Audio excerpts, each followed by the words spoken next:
Morning. I get to go on a podcast today, you guys. Yes. I'm super excited. It is the podcast Women Don't Do That with Stephanie, and she's from Ottawa, Ontario, and reached out. I feel really bad because she has been trying to contact me. That was not enough cream. She's been trying to contact me forever, and I've been so busy, and my emails have been so out of control that I've really made her wait a very long time and kept postponing. So anyways, now we are finally doing it. I was like, I got Friday, so she booked us in, and this is it. Here we go.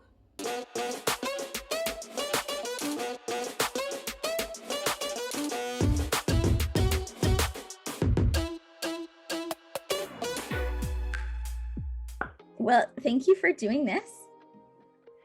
Yeah, I'm super excited. Thanks for reaching out. And I love that you're wearing a Ponyback hat. This is awesome. I loved, I think it was your email, like afterwards when you thank people for buying your stuff, and it had lots of exclamation points. And I was like, I love her. I write all of the emails as if I'm speaking. Like I try to get across the same like energy. So that's so funny. Yeah. No, yeah, but I think it's great, right? That's one of the things that's fun about when you're your own CEO is you can write it how you want. There's no like stuffy old man telling you can't do that. No, there isn't. Do you have a PA day at your house? Yes. Yeah. I kicked my kids outside, which we usually do. Like they have to have some outside time on any day like this. And they had like just 2 hours of screen time. So I'm like, now's the time. We're making it right now during this podcast. Yes, I know. But don't feel bad because mine are here too. And yeah, this is life. This is real life. It is. Actually, funny thing, I didn't even know it was a PD day until my kids came home from school yesterday and told me. Well, they changed. Our school board changed prepared. The calendar. Like the card they gave us at the beginning of the year with the dates has clearly changed. So I had no idea either, if it makes you feel better. I feel like most parents didn't. They were like, what? We're just trying to get to the end of June. Yeah. All right, well, let's dive into things. Stacey Keller is the CEO and founder of Ponyback, a company that sells fashion accessories. Comfortable, stylish, and flexible headwear that can accommodate long hair in any style. I love a disruptor, and Stacey is here today to talk about revamping the hat industry. Thanks for joining us today, Stacey. Thank you so much for having me, Stephanie. I am super psyched to be here. I love podcasts. Yeah, it's a great way to connect with people. I first found you on TikTok, which is, I imagine, is that how a lot of people find you? Do you find? Yes, most people, yes. Yeah, it's such a pandemic thing, right? Yeah. Yes. And I actually have one of your hats on right now too, which we were talking about earlier. I know, it was so fun to see that. Yeah, and I'm excited as we dive into talking about it because I really loved mine, so I can tell everybody how good they are. I want to kick off our conversation today by talking about what does life look like for you right now? Well, I am a mom of 3 boys, and obviously the owner, founder of Ponyback. So I am like juggling both of those things. Some days not very well. So I launched Ponyback during the pandemic, and I feel like that has meant that life for me has sort of evolved into this very day by day life. But I do work a lot from home. My office is in my basement of my house. We do, as Ponyback, have a 2,000 square foot warehouse, but it's like a big open space, and I get very distracted very easily. So anytime I'm there, I'm like chatting with everybody and like I can't get any work done, and then I'm distracting them. It's better if I spend most of my time in my house. I get the most amount of work done, so that frees me up in the evenings to spend that quality time with my kids as much as possible. Mm-hmm. That sounds so relatable in terms of the getting distracted piece and stuff, and just the challenge of trying to find some kind of balance between all the things, because I don't know, we always want to do all the things and try and do them well, and that can be a bit overwhelming. Yes. Absolutely. The next question I want to ask you as we jump into things is, what motivates you to live your best life?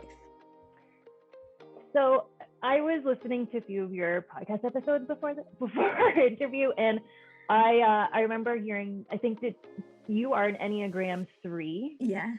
Yes, and so am I. And so when I saw this question, I was like, what motivates me? I'm not sure there is an thing. I think it's just built in. Yes. So I feel like that is just part of my being. That is what that is me. Like I am just, as an Enneagram 3, motivated to live my best life. There is no needing inspiration from anywhere else. Yes. It just is. Yes. It just is. I love you saying that, because it wasn't until I realized, like learned about the Enneagram and understood that there were other people like that, because I especially women, because I find it's not as common necessarily. But, you know, people will say to me like, oh, like, teach me, like, how do you be confident? Or how do you do this? Or how do you do this? I'm like, I don't know. It's just natural. And I also can't stop it. So it's also, as much as, you know, it can be such a great thing, especially in your career, I don't know how to relax. I don't know how to slow down. I am naturally very ambitious and like cannot stop it. Yes, Stephanie. Yes, yes, and yes. So I will tell you a story about when I was a high school teacher. Like my husband just could not wrap his head around why I was putting so much effort into teach. Like he just didn't get it. He's like, why are you spending so much time doing this? And like, how come you're spending like the entire August like already planning for school? I'm like, I don't know. I just want to. So it's so funny when, not an Enneagram 3 like is seeing you and they're just like, you're crazy. But it just is. And so I think over the past like 5 to 6 years, I stopped seeing that as like a bad thing. Yes. And I decided, okay, like if this is who I am at my core, why am I fighting it so much? Like, and I would feel bad, like, oh, I'm working too much, but I was so happy working. Like it was this dichotomy that I felt sort of wrong about being. But then when I actually took a minute and stopped, I was like, like I'm going to stop playing this mind game with myself. Like, obviously this is who I am and this is what makes me happy. So how can I like show up in this way, but still also be like a good partner in my relationship and be a good mom to my kids? Like, as opposed to, I know I could be at risk of kind of becoming like a workaholic. Yes. So there is, I do, so like, and it's good that my husband, I feel like, has this sort of other mindset of like prioritizing family. Family is like first priority. And I think that really helps me to find or try to find my sweet spot. Yes. Yeah. I don't know about you, but like I really struggled in Canada. There's the option of taking quite long maternity leaves. Even longer now than when my kids were younger, but I found it such a hard space because my brain just wasn't busy enough. Like it was not an easy time for me. Yeah, I started feeling my time with random things. I started cleaning my house. I feel like you could like lick off the floors. I was like, if I'm gonna be home, this house is gonna be the cleanest it's ever been.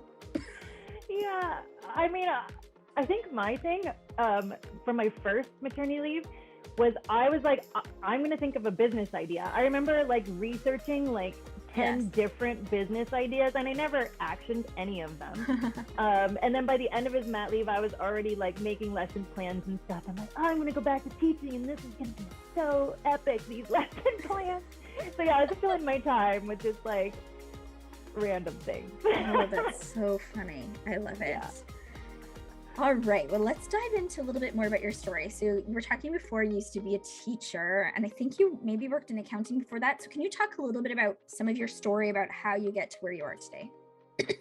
Yeah. So I went to university and got a business degree with an accounting focus. And I had a couple co-op terms in accounting and I don't know that I can really articulate what it was then. Like, I just felt like something doesn't feel right. I liked the work, I don't know. I think it was a lot of like computer work, a lot of by yourself. And although I am more introverted on the scale, like part of me does need that socialization. Right. And like something that's just not constantly staring at a screen. And so, something in that just didn't feel right. So I decided, okay, I'm not sure that this is the thing. So I'm going to try something else. Like, what else can I do? I had lots of family who were becoming teachers, and I had a friend who was going to become a high school business teacher. And I was like, oh, like as a kid, like I thought about becoming a teacher. That would be really fun. And to teach business, like I'm super passionate about it. I love accounting. Like, so I think maybe that's the thing. And it was. So it really did. Teaching almost reminds me of entrepreneurship in a lot of ways. Like you own your classroom, like you get to be creative and inventive and like learn new things. And there's constantly like, you're a constant lifelong learner as a teacher to try to improve your craft and engage the kids. And so a lot of that really met like my personality, like of also sort of being creative and so I really enjoyed it. But as we were talking about Enneagram 3s, when would that have been? It was after my third child was born. I got a promotion to become the department head at my school of business program. And already, like the minute that I became that, I was like, okay, and what's next? Like, what am I looking at? What am I working towards? What's the next challenge? And it just, again, I had that moment of like, it didn't feel right to me to pursue school administration, or like there's other options too in school. Like you could become one of the board like consultants, or there's some other work that you could do there. But that, again, not that I can necessarily explain why, but it just didn't feel right to me. I'm very much like, I'm going to go with my gut and intuition of what feels right. And that didn't. And so that started getting me to question like, okay, Stacey, like, are you going to be content for the next 25 years of being here and being a department head? And I know I would be happy probably for like the first 5 to 7, right? Because I'd still be striving and try to improve the department and how we could get the department numbers up. Like all of that would have been, I would have been happy, like truly. But for 25 years, would I have been settled? I'm not sure. Yeah, that's a long time. It's not in my personality to be settled like that. And so I remember watching a YouTube video. I'm not sure if you're familiar with Rachel Hollis. Yes.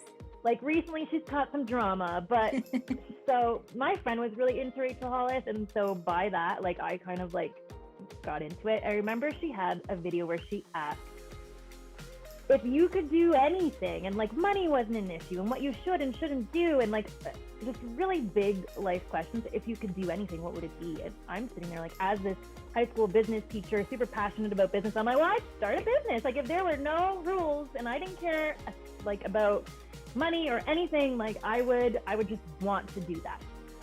And around this time I was doing a lot of work. I was reading a lot of Brené Brown. I was doing a lot of soul searching, reading a lot of self-help books. And I started to really get to know myself and then appreciate who I was as that Enneagram 3. Right. And so I remember I think it was like January 2018, and I put on my vision board, and I never had created a vision board before, but this year I was like, I'm going to start a business. And I put that on my vision board. And 6 months later, I came up with the idea for Ponyback, which seems crazy to me. Like I really feel like I had manifested creating a business, because I think when you put something out there to the universe in that way, and I wasn't even shy about it. I was telling my friends, and they were looking at me like, Stacey, you just got a promotion. Like, what are you doing? And I'm like, I don't know. I want to start a business. And I remember my one friend asking me like, and so what business are you going to start? And I was like, I don't know, but I'm going to come up with an idea. And then I did, which is crazy. And that is a story in of itself, how that came to be. So. I love it. You're making me laugh about, sometimes Enneagram 3s can be a lot to handle. And sometimes I just think, bless my friends, like bless my friends for being there along the way. Yes, absolutely. Oh goodness. I love that you had a different career before. I think it's one of those things that's really challenging and scary for a lot of people, right? Is when to switch careers at all, but also to start your own business, right? Yeah, what advice would you give people trying to make those kinds of decisions? Again, when I came up with the idea, like it lit something inside of me like I'd never felt before, and I couldn't imagine a reality of not pursuing it. Right, it just felt right, and like you have to do it. Yeah. Yes. The other reality, because I am not your typical entrepreneur, like in terms of risk taker, like I'm not. I'm actually quite risk averse. But having started this business like later on meant that we have savings, like we have equity in our home. Like I've been teaching, like we had money to actually say, oh, I can take a risk. And if it doesn't work out, well, I'm pretty sure I could get back into that job that paid pretty decent and I had my summers off. Like, yeah, it didn't feel as scary as maybe like if I was at another place in time. Yes. And so I think that also helped me.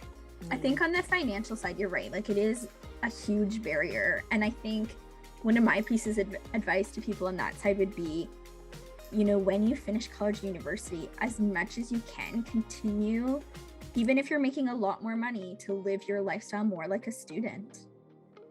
And then whether it's 5 years, 10 years, like you will have equity to start your own business, to try things, to make mistakes. And if that's really what you want to do, then it's worth the sacrifices to do it. And I think it's a personal thing, right? Like you have to decide what you're okay with. Now, if I was riskier, like, man, I wish I could go back to when I was 20 and be like, Stacey, you just like go all in, like eat ramen like every night, like like just be super simple and scrappy and like start from like literally nothing and see where you can go. But at that point in my risk profile and my personality, that some of it happen. Comes with maturity and time and all these things. Yep, no, it's a good qualifier. I think that's important. Yeah. Can you talk a little bit about what your product is and how you came up with the idea? So Ponyback is a ponytail hat that accommodates your hair from the back top button to the bottom of the band. And that back seam actually opens and closes with the power of magnets. So you can wear your hair up or down. When you're wearing your hair down, like it does not look like a ponytail hat. Yeah. And so when I came up with the idea, you know, I was like in my early 30s, starting to see the fine lines, like preaching at my kids, you guys better wear your hats outside all the time, all the sunscreen. Like I definitely flipped the switch from my 20s of like wanting to just be like super, you know, tanned all summer long. I'm like, nope, give me a shade tree and all the SPF. And so I was looking for a hat, and I remember my oldest kind of called me out on it the one day as I'm like preaching to him, wear your hat. And he's like, but Mom, you're not wearing one. And that was sort of the impetus of like, I don't have a hat that I love. I love these hats I'm buying for them, but I don't have that same quality option. And if I go out and buy one of theirs, like I'm going to be super sweaty and hot wearing my hair down all the time. So I want the option to put it up in the summer. Yes. And so I was like that. Oh, and then I started getting served like some ponytail hat ads for ponytail hats that had this like permanent hole above the adjustable strap opening. Yes. And I was like, oh, okay, I get it. I don't love the quality. I understand the functionality, but I want their hat and the option. Yes. So I had this moment of, whoa, like realizing what I really wanted was both of those things put together. Like my kids' full back hats that I love, plus the option to wear my hair up. if I wanted, but I didn't want it to look like a ponytail if I had my hair down, because I don't have time. I don't have time to have, you know, to keep redoing hairstyles all day. No. It's like, grab my hat, the kid, like, gotta go. 3 boys are busy. Like, there's no time for anything. So, so that was how it all began. And I remember, I put the kids down for a nap one day and got out my sewing machine. I'm not super skilled at sewing, but like I've hem pants. So I was like, oh, I could create overlapping flaps with some fabric or something, was my very first idea. And so I had ripped apart that back seam and had tried and attempted to do this thing, and it like did not work and it looked awful. And it was like in about an hour that I was playing with that, and so I was like, no, this isn't gonna work. And I just ripped it all out, and I just had the hat sitting on my dining room table, that back seam ripped open, and it was almost closing. I was like, like I might not need overlapping flaps. I might just need something to help it stay closed. And so that's when, like, well, what can help it stay closed? I went through all the options: zippers, snaps, buttons, Velcros, nothing you want in your hair. Yeah. And I had this moment where I looked at the fridge and I was like, well, magnets attach things. And I was like, where are the magnets in my house? My kids' magnetic toys. So I went and grabbed them, used my husband's tools to break into the toys, ruin their toys. They still haven't forgiven me for that. And the magnets from those toys actually slid into the back seam. They fit perfectly. It was just like, that was my luckiest moment. And I remember, so I slid the magnets into the back seam and it just closed. And I was like, what? And I pulled my messy bun through and I snapped a selfie and sent it to my husband. He was at work. He must have thought I was crazy. I'm like, I just thought of my business idea. He's like, what are you even talking about? It was, and that all happened in one afternoon, like 1-2 hour, you know, they were napping and that sort of happened. And that was the first prototype and it needed some further work, but that was how it happened. I love it so much. They're stylish, which I love, and they're perfect for if you like running your kids to the bus or walking your kids to school and you like wake up, you're not quite awake, you want to wear the the mom bun, like it's really great. I also love that you have different sizes. So I am very short. I'm only 4'10", and I loved with your hats. I actually have a child size because adult ones flip my ears out because my head is so small, and so even that in of itself. And Stacey has one on right now and she's wearing her hair down, and I have my hair up in a bun. And if you want to really see how they work and how they look, make sure to check out Stacey's social media, like her TikTok, and we'll include all those show notes in the bottom, Stacey, so in the show notes, so people can check those out. So we already talked a little bit about what makes your product unique and special. Can you talk a little bit so people know you have a few different lines of hats that are for kind of different purposes, which I also love. Can you talk about that? Yeah, so the first product we launched is the one, Stephanie, that you're wearing right now, the cotton spandex version, and this is called the Everyday Fit, and it's a very casual style. I don't recommend it if you're like going to be doing a lot of sweating, just because it's cotton, so it's going to like collect the sweat and sweat stains will show. It's super great for casual wear. I love like this. It's my go-to like anytime where I'm like not sweating, obviously. And then we launched a recycled polyester version last summer in adventure fit and sporty fit. And the reason for that was because like I knew immediately after that first summer of launching the casual product that people are wearing these hats for working out, for running, for like all of their active activities, and they're just not meant to be sweated in to that degree. And so customers would send me feedback like, look, like how do I get out the sweat stains? And I'm like, well, it's stained. Yeah. So I have to come up with a better option for you. And recycled polyester, so a synthetic fiber, withstands sun much more than a natural fiber does, and also withstands sweat. So you can wash out the sweat. And so that's why I decided to launch the recycled polyester and giving people two different options. The Adventure Fit has a front structure in the hat, which I love and was part of the reason why I loved my high quality, like my kids' fullback hats, because they all come with this like buckram lining. Just gives you that like cute shape to your head. If you're like me and you have like no front head shape.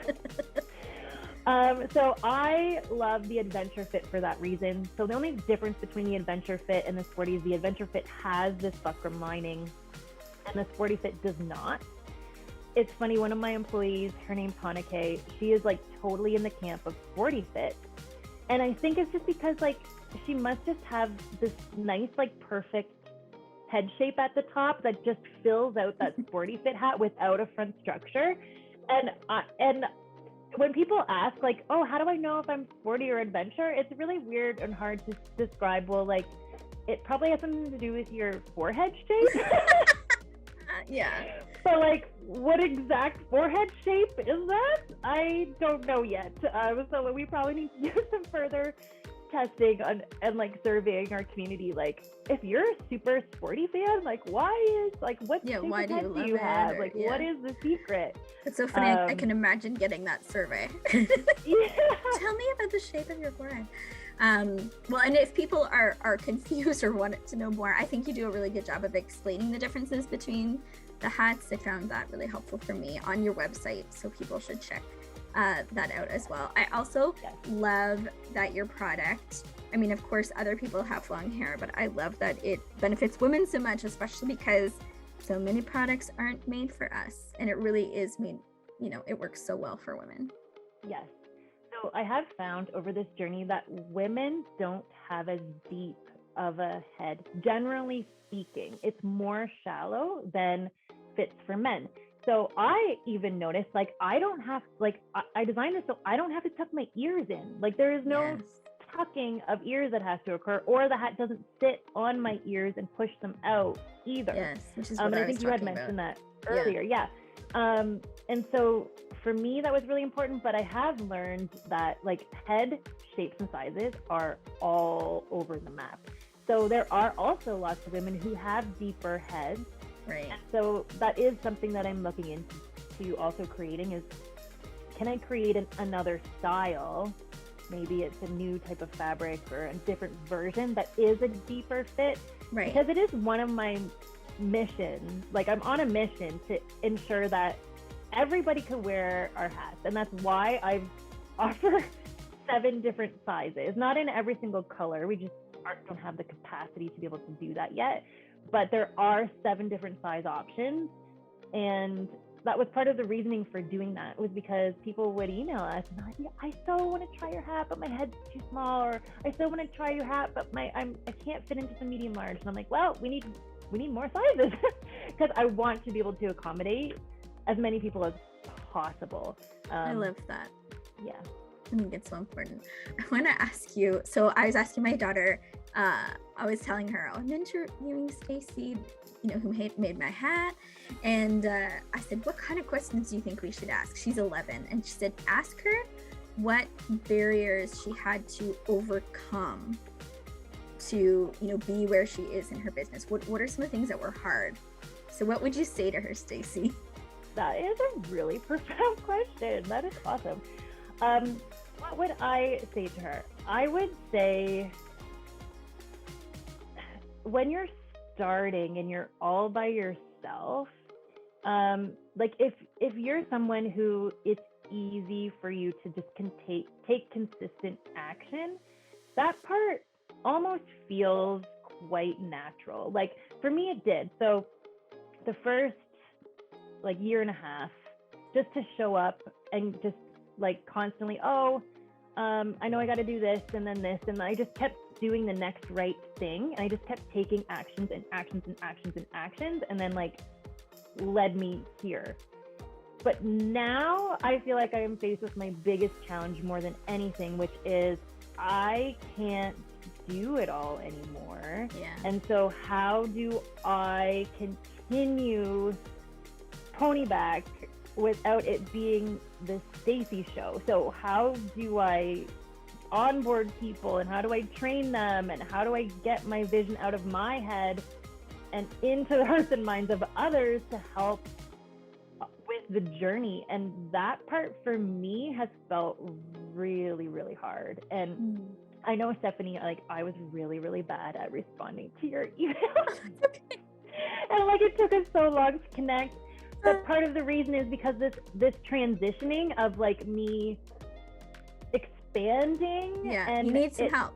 I need help, has just been so tough, and like lots of things in my responsibilities are just kind of it's also hard because you're when you're doing all the things, it's hard to actually find any extra time to even learn how do you hire people, what does that look like, what do you need to do, when is the right time, when you're just keeping things going, right?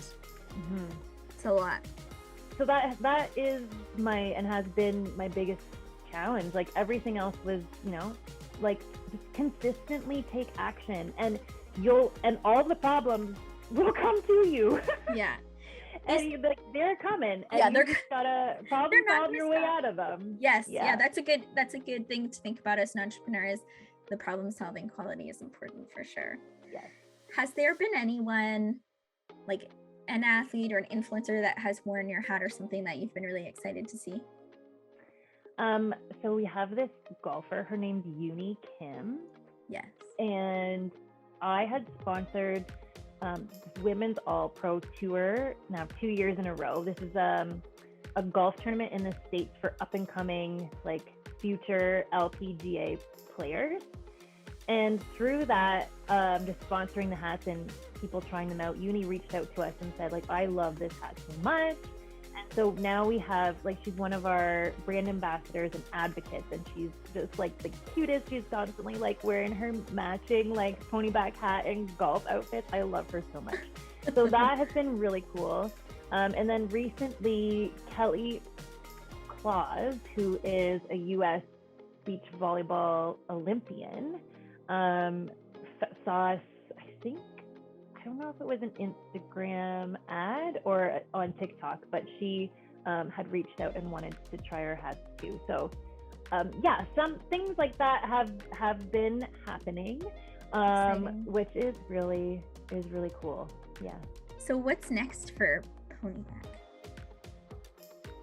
That's a great question. I know there's probably some things you can't share, so tell us what you can share. Well, I can share that I pitched to the Dragon's Den. I know, I saw that online. A few weeks ago, which was like the scariest thing I ever did. Actually, I have a picture here that they give you from after you're done, and there's a certificate, and it says, "Congratulations, you survived the fire of the Dragon's Den." Oh my gosh. That is one of the things that really stood out to me was that you don't know if you're going to be on or not, and you just kind of have to be ready. And so you were sharing all of this on social media. I was like, wow, if you weren't scared before, like, just going through the process to actually show up in front of them is terrifying. Yes. So in my experience, it was probably a bit different than like the majority. Okay. So the majority of entrepreneurs, probably from around Canada, like, they know when they're going to be on. Like, they have to get their props and their sets, and everything has to be prearranged. But because I was so close to Toronto and like have light products, not a lot of props, like, it was easy, I'm sure, for them to ask me to be on standby so that they just fit you in the taping if they can. Right. So it wasn't even a guarantee that I would get to pitch. So I feel super grateful for the opportunity and that it happened. But yes, it was likely the most stressful thing. My team can attest, like, I was for a whole week on pins and needles, and my husband he was like, I just wish you could get the call so we could just be done with this. Be done with this, yes. Yeah. So I guess until that airs, we won't know the results, right? That's how that works. Yep. And it will air next season. So from anytime from September probably to February. Oh my goodness, so it could be quite a long time that I cannot share the results of that. But yeah, that was a really, really crazy milestone. Like, just to have been even a business entrepreneur teacher, showing that show to my classes and then like being on that show. To think about it, sometimes even just seems crazy to me that has happened. But so that has happened. And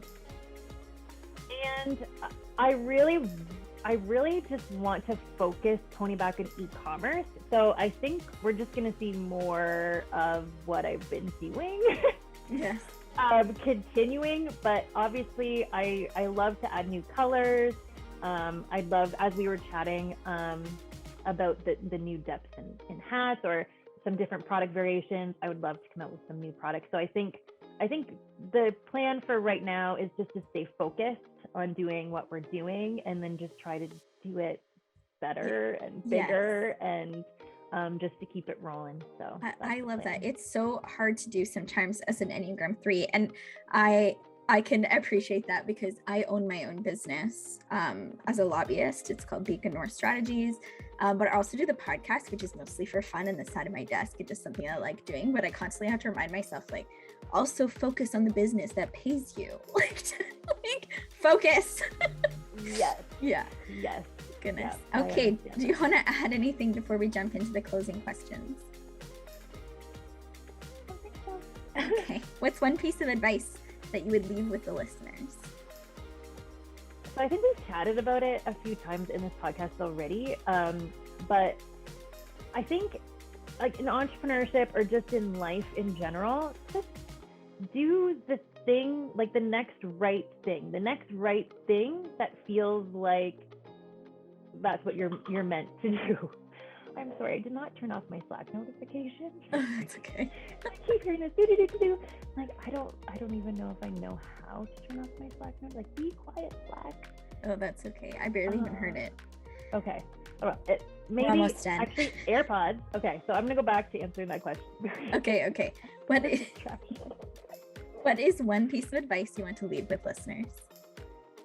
I think we've chatted about it a few different times in this podcast already, but I think for me, it's always been to just do the next right thing, which has sort of guided me. I know I will often get overwhelmed with it all and think like, as an Enneagram 3, like I need to be doing this really well and this really well and this really well.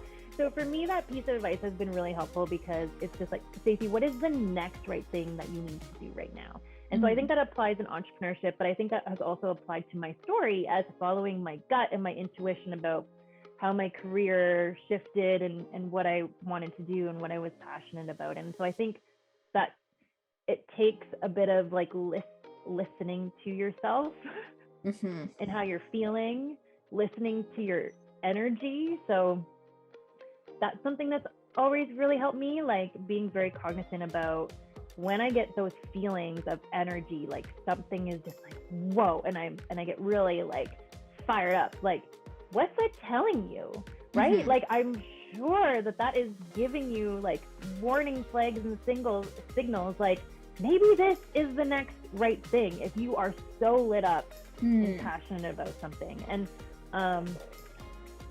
I think that is my one piece of advice that I would want to leave with them. That's very, very important. I'm sure a lot of people will be able to listen to that and apply it to their lives for sure. What is the best rule you ever broke? Okay, so you had asked me, sent me the questions ahead of time, and I kind of struggled with this one, even in thinking about it before this podcast. But for me, I think I'm going to kind of flip it a little bit and answer it in what is the limiting belief that I had to break for myself. I love that.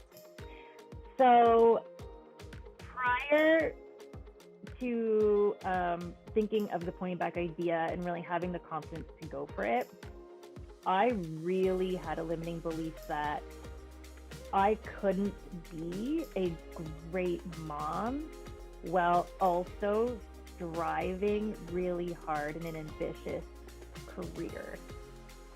So, and I think we talked about the whole like accounting path and then moving to teaching, and part of me even wonders if internally I just felt a little like, if I go down this accounting route, like how would I show up for family? Am I going to get sucked in a lot? Am I like, is this going to be draining for me? And like, will I have the life to then give to a family?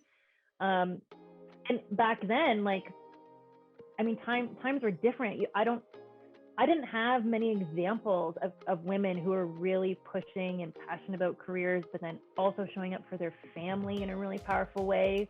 And it felt very much like one or the other. And so I think I had to break that limiting belief that I had, believing that was true.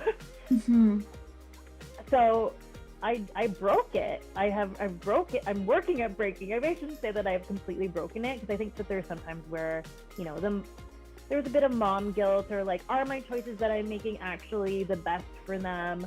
You know, those thoughts do creep in. I'm not gonna lie, but I also think that there is something really powerful in living my truth and having them watch me do that.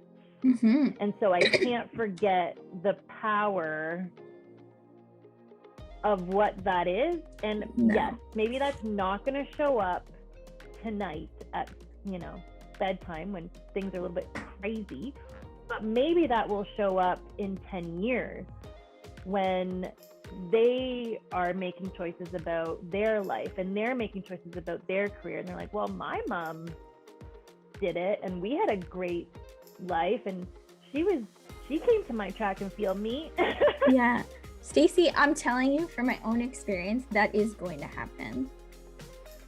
It's important and it's making a difference. I just wrote a blog post about this exact thing, and something that I had done in the past, and then something that my daughter did recently, and just talking all about like how important it is for women to be the only one at the table, or be the one breaking those barriers. So it's very top of mind, and they will see it, and they will make decisions based on what you've shown them. It's so powerful. That makes me want to tear up a little. I know, it's so true. I'll be thinking about it. What is one thing that you do or that you use that makes your life easier? So often I feel like my life is fairly chaotic, but one practice that I have started doing, because I have to, it's just like out of necessity, because I cannot get to everything that needs to be done ever. I have started to have to create like my top, sorry, you really can't see that, can you? Like my top 3 priorities of that day. And like nothing else is likely going to get done other than 3 things. Yeah. I have to decide first thing in the morning, okay, well, my priority today is that I'm ready to go, and like I'm gonna bring my energy for our podcast episode. That was my one thing for today. I have interviews later today, me talking about like growing and building a team. That's on my to-do list. And then TikTok. I mean, TikTok usually always makes the list. Yes. But it has, and I have to write it down. Like I have my calendar, like my Google Calendar, because I can't remember any dates. So I have to have everything in Google Calendar, but just writing that for some reason just helps me focus and not get so overwhelmed by like, there's a million things that have to be done, and I don't know where to start. So I picked my 3. Oh, I love that. That's a great tip for people. Can you name another woman that inspires you? So there's this woman, her name is Marnie Quirksey. I'm not so sure if I'm pronouncing her last name right. I'm sorry, Marnie. I realized I mentioned this. But Marnie is the CEO and founder of Thigh Society. So they make anti-chafing shorts. So you can like rock your summer dress and not have to deal with that uncomfortable rashing and chafing. And I was like girl crushing on Marnie. I remember I was listening to this podcast called Commerce Tea with some like e-commerce SEO people, and they had interviewed Marnie. And so I listened to the podcast and I'm like, oh, I really like this. I like her. Like she's got great advice, what have you. And then I was in this Shopify group, and all of a sudden Marnie, like I recognized the name. I'm like, Marnie is in this group. Marnie from that podcast I just listened to. So I reached out to her and talked to her. I was like, hey, like I just listened to your podcast. I love it. I thought you did a great job. And that kind of became this sort of impetus for a little bit of a friendship and a mentorship. Marnie is like, she's been running her business, I think, for 13 years. I don't know, I might not get the number right, but she's well versed in e-commerce, and I just personally don't know anyone like personally like that's in the e-commerce space ahead of me, like having dealt with and learned all of the things that they've already learned. And so Marnie has just been like an amazing and incredible friend and mentor, and she hasn't asked for a thing, and she just continues to give and give. And when I am just like, Marnie, like I need to talk to you, she will just stop what she's doing and make time for me. She's just been so great. So I love that. Oh, Stacey, that's amazing. I think it's so important. I've had people do things like that for me too, and I try to remember like, okay, now I need to help other people do that, because that's what keeps it all going, and there'll be people that will come up behind you as well. But you're a good advocate for her. I feel like you just sold me a pair of shorts. So you can tell her you're paying her back into her pocketbook. I like, while you were talking, I like wrote it down. I'm like, I will be buying these. They are fabulous. Is there a podcast you're loving right now? Man, I haven't had as much time for podcasts as I would like. I do love listening to them. So when I am out and about or in the car, I'll try to remember to put one on. But some of the ones I've been listening to recently have been Impact Theory by Tom Bilyeu, and Gary Vee. Over the past few years, I've been a pretty big Gary Vee fan, and that was sort of the impetus for me to like really put a lot of eggs in the TikTok basket. Right. And he just seems, I think the thing that I really like about both of them, and the thing that I love, that is just a characteristic and a personality trait that I love about people in particular, is when they are so authentically themselves. Right. There's Gary Vee, like, yes, he's a CEO of this company, and like he's rocking his t-shirts and his hats, like he is just, I love that. Like, it just feels so real. It doesn't feel like a CEO. It just feels like somebody relatable, making it relatable to strive for a CEO that you feel authentic connection to. And so I think more than anything, that's why I love both of them, because I feel like they're very genuine and authentically themselves, and have like really connected with who they are, and then just like, here I am. Yes. Oh, I love that so much. Take it or leave it. I love that. Can you tell us about a book that made you wiser? I just listened on Audible to Oprah's What I Know for Sure. And I mean, why not just have some insight into Oprah's life lessons? Yeah, fair.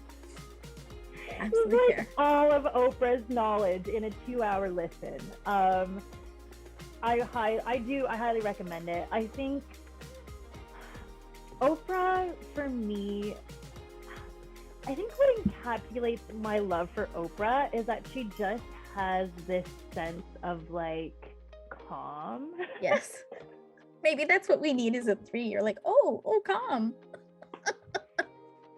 Definitely has this sense of calm, it feels like. And so anytime I listen to her things, all of the important life lessons, like she talks about gratitude, she talks about authentically showing up as yourself, she talks about